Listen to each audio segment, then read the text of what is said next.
मारूफ समाजी शख्सियत सियाल साइन 8 के डायरेक्टर फजल रब्बी सियाल गुज़श्ता दिनों रिश्ता इज़्दिवाज में मुंसलिक हो गए।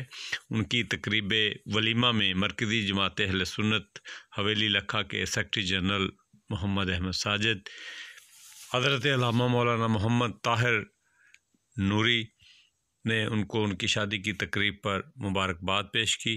उनकी तकरीब वलीमा में इलाकाई सियासी, समाजी, कारोबारी शख्सियात की बड़ी तादाद ने शिरकत की। शादी के मौके पर बड़े खूबसूरत इंतज़ामात देखने में आए। मारूफ वकील जनाब आकब मुस्तफ़ा चौधरी, मोहम्मद आसफ़ और दीगर अहबाब ने उनको शादी की तकरीब पर मुबारकबाद पेश की। दोस्तों के खुशियाँ कह कहे मुस्कुराहटें बिखेरने पर शादी का फंक्शन जो है वो दोबाला हो गया।